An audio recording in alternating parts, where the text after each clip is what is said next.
amor del que hemos aprendido quizá toda esta semana, este amor que vive y que creo que tocó nuestro corazón, ¿verdad? Que nos enseñó cosas muy valiosas, nos reveló principios importantes, ¿verdad?, para nuestra vida y que nos conmovió, pastor. Pero yo creo que una cosa es quedarse maravillado, ¿verdad?, con este amor tan inmenso, y otra es quizá dejar ese amor que nos sorprende, que viva ahora en nuestro corazón, ¿verdad? ¿Qué sucede cuando dejamos quizá que ese amor que no solo toque nuestro corazón, sino que entre y transforme nuestra vida? ¿Hubo quizá algún momento, pastor, en el que haya vivido esta transformación en su vida? Sabes, Melanie, yo entendí un asunto muy interesante. Si la fe no me ayuda en momentos más críticos de mi vida, no sirve. Si el amor de Jesús no es capaz de transformar cada rincón de mi vida, pues no tiene sentido. El mundo fue azotado por una pandemia. Y los cristianos también sufrimos y también somos alcanzados. El año 2020 yo fui alcanzado por COVID. En ese tiempo todos los hospitales estaban llenos, no había absolutamente nada, ni medicina para poder contrarrestar. Lo pasamos tan mal durante esos días, ese periodo. Yo no tenía un espacio, ni siquiera un hospital, faltaba el oxígeno, comencé a debilitarme. Tomaba 14 antibióticos por día. Y en el proceso de recuperación, yo tuve tantas secuelas. Una de esas secuelas, aparte del cansancio y el agotamiento, era la pérdida de memoria. Yo aprendí mucho a memorizar muchas cosas para poder hablar. Y yo le desafié a Dios, le dije: Señor, si es que tú todavía quieres que yo pueda seguir sirviéndote en este ministerio, devuélveme aquello que la secuela de esta enfermedad me quitó. Y es increíble, Melanie, cómo la fe te hace creer en aquello que es imposible. Así es. Yo recuerdo que aún estaba restableciéndome, vine para la radio y yo puse a prueba a Dios: Señor, este va a ser el día. Y ese día me mostró grandeza, poder, confianza, de que el poder de Dios, el amor de Dios, no solamente transforma, te acompaña, te ayuda, te fortalece, te levanta. Es ese poder que hace que las personas más débiles que confiamos en Dios podamos ser restaurados completamente en Él. Así es, pastor, y durante todos estos días, ¿verdad?, estuvimos viendo acerca de este poder, y hoy tendremos una sorpresa aquí muy especial en el programa, ¿no?, hablando de Vamos esto. a ver cómo ese poder puede actuar en la vida de alguien más, en la vida de miles de personas que están viendo este programa. Así es, pastor, le dejo el tiempo entonces. Muchas gracias. Melanie. Gracias por habernos acompañado durante toda esta serie especial. Bienvenido una vez más. Hoy es nuestro último encuentro y vamos a hablar sobre algo tan interesante, como este amor que vive tiene poder para poder transformar la vida completamente. Sabes que después de la resurrección de Jesús, los discípulos estaban encerrados por miedo. Hay una cosa interesante: personas desesperadas viven paralizadas. La angustia y el miedo siempre nos aísla, el dolor nos aprisiona. Y los discípulos se encontraban prisioneros en una habitación sin nadie a quien recurrir. Y es en esta escena que Jesús se revela para poder mostrarnos que la cruz puede romper las cadenas de miedo, de desesperación.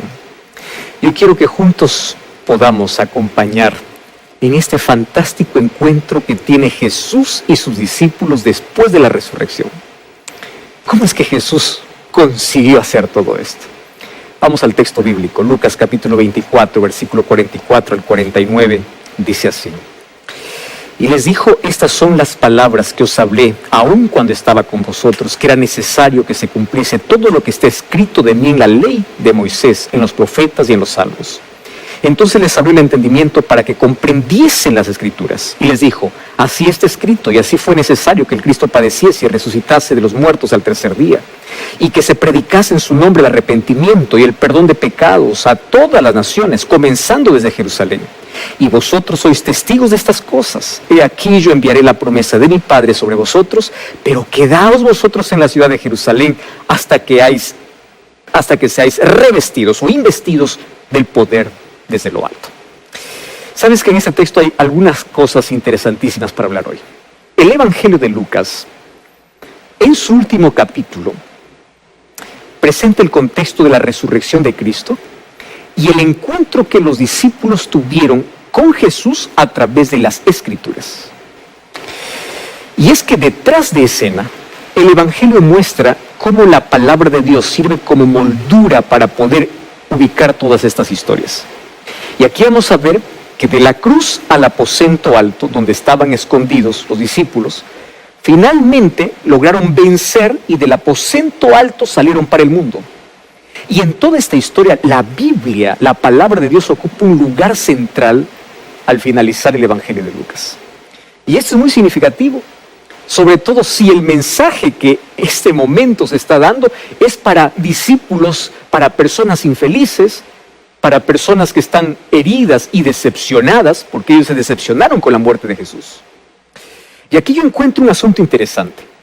Todos los seres humanos tenemos un remedio antiguo para nuestras enfermedades de siempre. ¿Cuál es ese remedio? La palabra de Dios. Porque la palabra de Dios puede tocar corazones quebrantados. ¿Y sabes por qué? Porque es de origen divino, entregado de forma humana. Este es el mejor ejemplo de la fusión entre lo eterno y lo transitorio, entre lo extraordinario y lo provisional, entre la enfermedad y la curación, entre la muerte y la vida. O sea, las Escrituras entienden estos dos universos. Primero, de Dios, porque trae la luz. ¿Y para qué trae? Para romper nuestras tinieblas. Cuando vamos a la Biblia, en ella tú vas a encontrar que se une el cielo y la tierra. Se une el pasado y nos vislumbra hacia el futuro. Y es a través de ese poderoso instrumento que el Señor obra maravillas. A partir de allí, soy un apasionado por la palabra de Dios. El momento que descubrí que esta palabra es medicina para mi vida, que la palabra de Dios es mi farmacia completa, porque esta palabra resuelve mi ansiedad, mis temores, mis miedos, mis problemas. Trae razón para la locura de mi mente. Me anima cuando estoy decaído, cuando estoy desanimado. Me da coraje cuando tengo miedo. Ella me recuerda que yo, como paciente, debo hacer un uso continuo de sus enseñanzas. Y yo creo que en mi caso no hay alta médica para ese tratamiento de encuentro que tengo cada vez en la palabra de Dios. Ahora, quiero que entiendas algo. La Biblia es al mismo tiempo espada y escudo. Ella puede defenderme atacando el territorio del mal. Y cuando miro la difícil situación de los discípulos, veo que, aunque el pecado pudo haber reducido todo el alcance del ministerio de Cristo apenas a una habitación donde habían solo 120 personas, el poder del Evangelio haría que las puertas cerradas sean abiertas para Jerusalén, para Judea, para Samaria, para Galilea, para todo el imperio romano, para todas las civilizaciones, para todos los países, para todos los continentes, para todas las ciudades, para todos los pueblos, hasta llegar a ti. ¿Qué poder tiene la palabra de Dios? Pablo Neruda, un poeta chileno, decía: tú podrás cortar todas las flores, pero jamás podrás detener la primavera. Basando en eso, yo puedo decir que tú puedes quemar, incluso en la historia, se intentó quemar todas las Biblias, pero jamás pudieron detener el poder de la palabra de Dios. Es que en la Biblia encuentro un Dios que se revela, un Dios que no espera, un Dios que entrega y tiene la misión de poder llevar paz, esperanza a todos los corazones afligidos. Entonces, cuando la Biblia está en el corazón, tiene el poder para poder quemar las estructuras del mal, para poder derribar el imperio de las tinieblas. Y si tú quieres experimentar realmente algo diferente, tú tienes que probar la Biblia, tienes que experimentar la Biblia. Estoy orando para ti. Tú que estás en problemas matrimoniales, pensando que ya todo acabó, el amor se acabó. Ya fuiste a terapias, pero no ves solución. Prueba con la Biblia. Si has alcanzado fama, pero no has sacado el vacío de tu corazón, ten una experiencia con la Biblia. Si estás consumiendo drogas, pornografía, te sientes sucio, manchado, derrotado, prueba con la Biblia. Abre la Biblia, estudia la Biblia y tú verás cómo la vida te trae sorpresas. Tú vas a ver la vida de una manera diferente, como nunca antes habías visto. Tú vas a tener las victorias que jamás hayas tenido en la vida. Yo quiero contarte que Lucas capítulo 24 trae para todos nosotros por lo menos 3 historias de encuentros con la Biblia. ¿Estás entendiendo? O sea, 3 historias de encuentro con la palabra de Dios. Y estas historias informan 3 tipos de viajes de diferentes que nosotros podemos hacer. Entonces, acompáñame a esos 3 viajes que todo ser humano está llamado a recorrer. La primera historia de este capítulo es el anuncio de los ángeles a las mujeres. Cuando tú vas a Lucas capítulo 24, versículo 1 al 11, allí describe un viaje que todo ser humano tiene que hacer primero hacia la palabra de Dios. La segunda historia del capítulo es el camino a Emaús, que está en Lucas 24, 13 hasta el versículo 35. Y allí describe un camino con la palabra de Dios. El primero es hacia la palabra de Dios, el segundo camino es con la palabra de Dios. Y la tercera historia de este capítulo lo encontramos en Lucas capítulo 24, a partir del versículo 44 al 49, que fue el texto que leímos.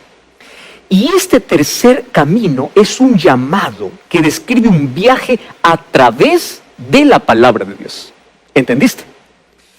Entonces, aquí hay 3 historias con lecciones extremadamente importantes.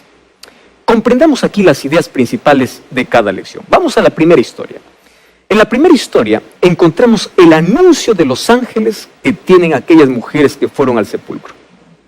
Y tiene como objetivo principal recordar a las mujeres la importancia que tiene la palabra. Por eso es que la primera invitación que les hacen los ángeles es un llamado al recuerdo, un llamado a recordar.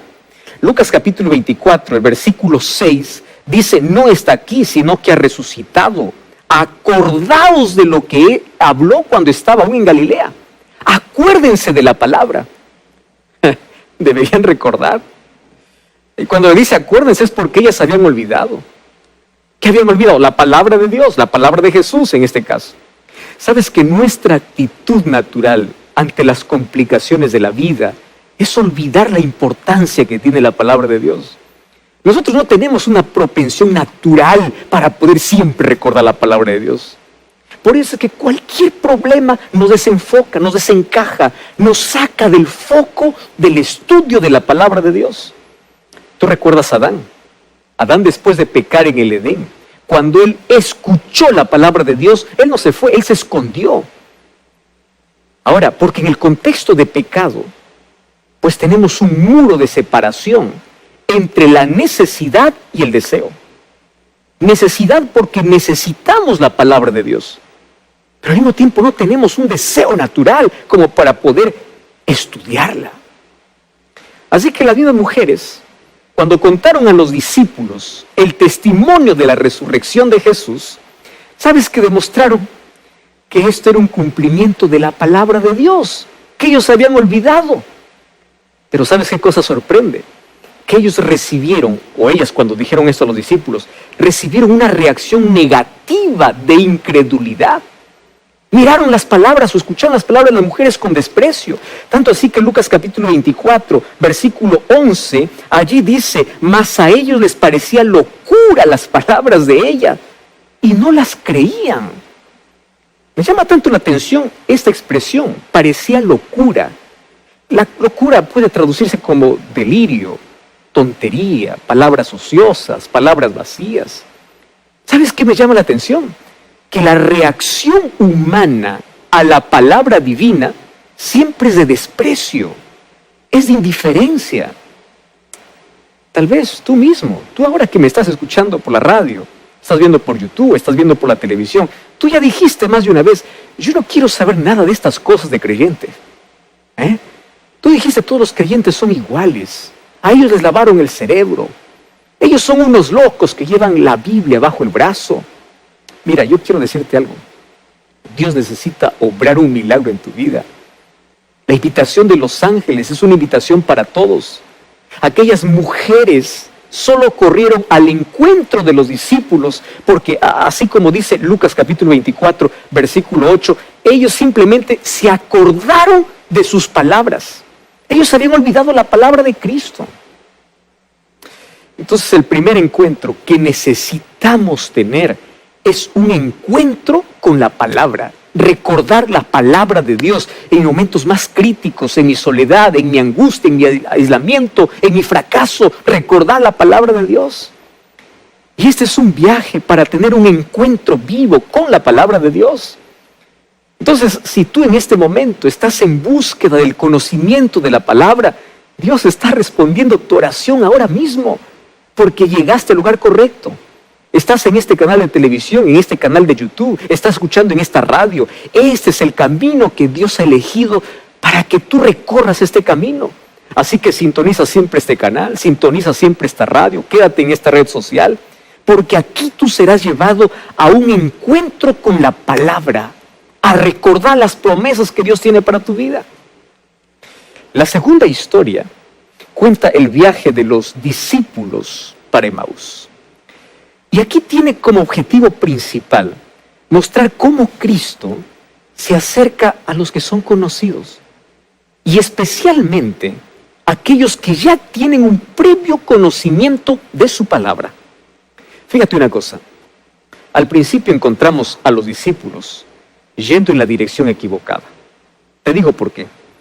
Ellos deberían haberse quedado en Jerusalén. Lucas capítulo 24, versículo 49. Allí dice: aquí yo enviaré la promesa de mi Padre sobre vosotros, pero quedaos en la ciudad de Jerusalén hasta que seáis investidos del poder de lo alto.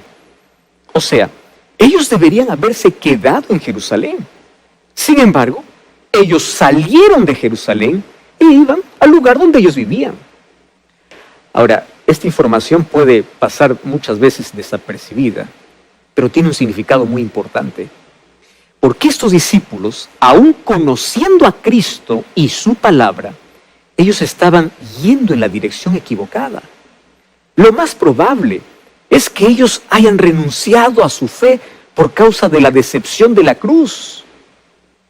Y existe un enorme peligro al leer la palabra de Dios a través de la óptica de mis percepciones, de mis sentimientos, de mis presuposiciones. ¿Sabes que estos discípulos habían puesto en la Biblia lo que pensaban que sucedería con el Mesías? Y cuando la Biblia pasó a un lado, al lado de su opinión, pues ya no les sirvió para guiar sus propios caminos. Por eso que aunque Cristo se apareció en persona para poder caminar con ellos, su encuentro fue en realidad con un encuentro de la exposición de la palabra. Eso es lo que hizo Jesús. Así que Jesús decidió seguir a estas ovejas descarriadas para explicarles lo que necesitaban saber sobre las Escrituras. Yo quiero decirte un asunto interesante. Hay muchas personas que colocan en la Biblia aquello que la Biblia no dice.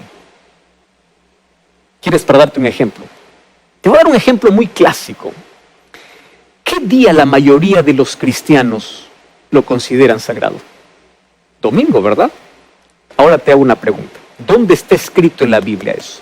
¿En qué libro? ¿En qué versículo? No hay. Tú puedes buscar de Génesis a Apocalipsis, no vas a encontrar. En toda la Biblia, tanto en el Antiguo Testamento y el Nuevo Testamento, eso no existe. Por el contrario, todos los personajes como Adán, Abraham, Moisés, David, los apóstoles, la iglesia primitiva, todos ellos guardaron el sábado. El domingo se convirtió en el día de observancia ahí apenas a principios o a mediados del siglo II después de Cristo. Luego vino el edicto del emperador Constantino, un 7 de marzo del año 321. Así que explícame, ¿a dónde fue a parar el sábado como mandamiento de la ley de Dios? Ahora tú puedes entender ¿a dónde lleva ese problema del camino de Emaús?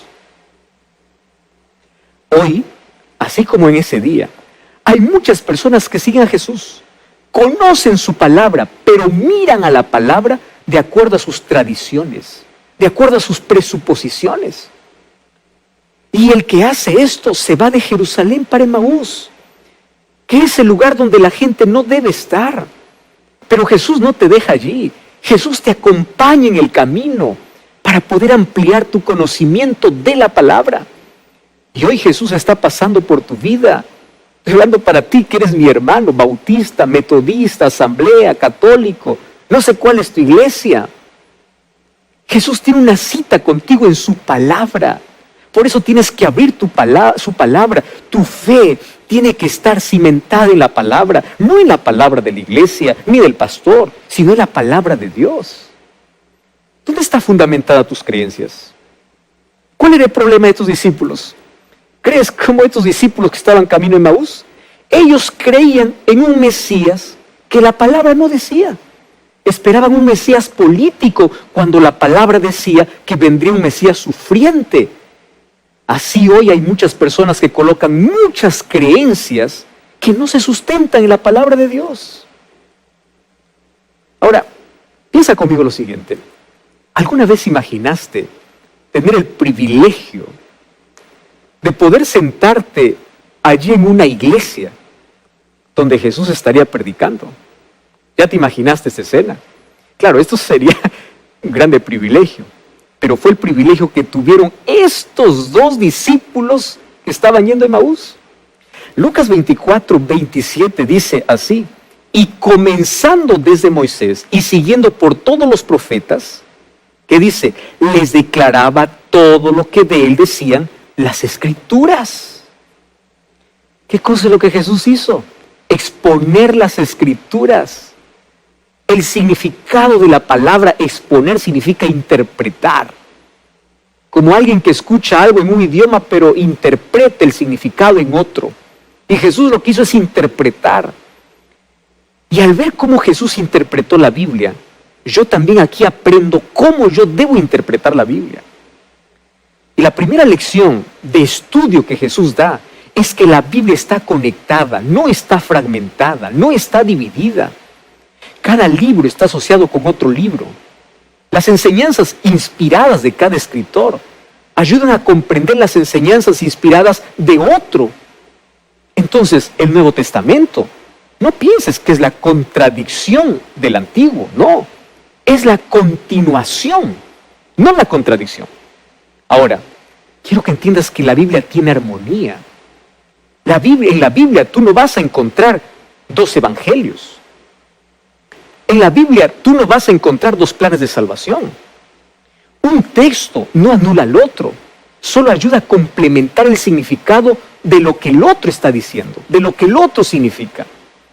Entonces, entendiendo esto, el Nuevo Testamento no anula el Antiguo Testamento, solo nos ayuda a entender para tener una mejor comprensión. Entonces tú no puedes basar tu doctrina en un texto de la Biblia aislado de toda la Biblia. Tú no puedes basar una creencia en una parábola. Tienes que analizar a la luz de toda la Biblia. Por eso es que Jesús habló con esos discípulos toda la palabra, no un texto aislado de su contexto. La segunda lección de Jesús, que me enseña aquí, esa segunda lección, es que Él está detrás de cada versículo. Él está detrás de cada capítulo. Él está detrás de cada libro de las Escrituras. Querido, Jesús es la clave para poder comprender mejor aquello que las Escrituras quieren decir. Entonces, alguien dijo que existe allí una línea roja escondida en cada versículo de la Biblia que nos lleva hacia Cristo y hacia su cruz. Cristo es la fundamentación de la interpretación de toda la Biblia. La ley, los profetas, los salmos tienen un significado mesiánico porque se cumplen en la vida y el ministerio de nuestro Salvador. Si entiendes más las Escrituras, vas a entender mejor a Jesús. Si entiendes mejor las Escrituras, entiendes mejor quién es Jesús. Entonces, ¿quieres conocer más a Jesús? Entiende más las Escrituras. Ahora mira, ahora te voy a hacer una pregunta. ¿Qué sucede cuando este proceso se intensifica en la vida? Mira lo que dice Lucas capítulo 24, versículo 32. Impresionante este versículo. Y se decían el uno al otro: ¿no ardía nuestro corazón en nosotros mientras nos hablaba en el camino, cuando nos abría o cuando nos explicaba las Escrituras? Cómo me encanta ese texto. No ardía en nuestro corazón cuando nos explicaba ¿qué cosa? Las Escrituras. Ahora mira, aquellos que estudian o interpretan la Biblia tienen el corazón en llamas. tienen fervor, tienen amor. ¿Tu fe es débil? ¿Sientes que esa llama se está muriendo? ¿Te sientes espiritualmente desanimado? ¿Estás espiritualmente apagado? ¿Perdiste el deseo de orar? Cualquiera que no estudie la Biblia, así como lo hizo Jesús, quiero que sepas que se enferma. Porque la Biblia es el pan para toda la humanidad. Si tú no estudias la Biblia todos los días, puedes estar seguro que te va a dar anemia espiritual, que estás anémico espiritualmente. O incluso hay muchas personas que pueden estar en UCI espiritual, ya están casi muriendo. Aquí me encanta porque la palabra arde en el corazón y arde porque contiene la gloria de Dios. Ella ilumina porque es el reflejo de la luz del Señor. Por eso Hebreos capítulo 4, el versículo 12 dice: porque la palabra de Dios es viva y eficaz, más cortante que toda espada de dos filos, que penetra hasta partir el alma y el espíritu, las coyunturas y los tuétanos, y los pensamientos y las intenciones del corazón. Gloria a Dios. Eso es lo que hace la palabra de Dios. Entonces, la palabra de Dios es como el bisturí que Dios usa para poder sacar de nuestro corazón la duda, la indiferencia, el pecado. Cuando tú te pones delante de la palabra, te colocas en el quirófano, en la mesa del gran cirujano Jesús. Y la tercera historia de él, capítulo 24, habla acerca de la reunión que Jesús tuvo en el aposento alto. Allí tú puedes ver Lucas capítulo 24, versículo 44 al 49, que fue nuestro texto inicial. ¿Sabes que esta historia describe un viaje a través de la palabra de Dios? Entonces, vamos a recapitular lo que hasta hoy hemos dicho. ¿Está bien? Recapitulemos. El primer viaje que Jesús nos invita es un viaje para volver a la palabra de Dios, para recordar la palabra de Dios, recordándonos la importancia que tiene las Sagradas Escrituras. El segundo viaje es el viaje con la palabra de Dios, enseñándonos el contexto de la Escritura. Y el tercer viaje es que nosotros tenemos que caminar por la palabra de Dios, porque cuando hacemos esto nos lleva al poder que tiene las Escrituras. Entonces, ¿cómo hizo esto Jesús con los discípulos? Aquellos dos que estaban en el camino a Emaús, dice que ellos corriendo regresaron a Jerusalén. Y cuando regresaron a Jerusalén, contaron todo lo que ellos habían visto y oído acerca de Cristo. Y mientras ellos todavía estaban hablando de aquello que les había sucedido, Jesús mismo apareció en medio de ellos. ¿Alguna vez tú has pensado, si mientras estás reunido en la iglesia, estás en una reunión o estás en un evento, tú te imaginas que Jesús aparece de repente allí físicamente? ¿Qué cosa sucedería? Sería un susto para todos, ¿verdad? Y esto es lo que sucedió. Lucas capítulo 24, versículo 37, dice así, que ellos estaban espantados, ellos estaban asombrados, aterrorizados, pensando que veía un espíritu, un fantasma. ¡Ah, qué curioso! No creen en la Biblia, pero sí creían en fantasmas. Y Jesús quedó impresionado por esa incredulidad. Entonces Él decidió dar una prueba de vida. ¿Sabes qué cosa pidió? Les pidió a los que estaban allí que lo palpen, que lo palpasen. Ellos necesitaban tener una experiencia con la presencia de Cristo, porque 3 años y medio no fueron suficientes para poder comprender que Jesús sería glorificado. Nuestro Señor ya no es el Cristo de la cruz, ahora es el Cristo de la gloria. Y la pregunta es, ¿cuánto tú has experimentado de esa gloria? ¿Cómo es tu experiencia con Él? Tu experiencia tiene que ser real. Lucas capítulo 24, versículo 41, dice que mientras todavía ellos estaban allí, de gozo no lo creían y estaban maravillados. Y allí Jesús les dice, ¿ustedes tienen algo para comer? Ahora la incredulidad no era por indiferencia ni por atraso espiritual, sino por una enorme alegría. Jesús entonces dice, vamos a comer algo. Quiere comer con ellos. Jesús quería que tuviesen una experiencia de intimidad con Él. Luego vemos Lucas capítulo 24, versículo 45. Dice que Jesús abrió la mente, abrió el entendimiento para que comprendiera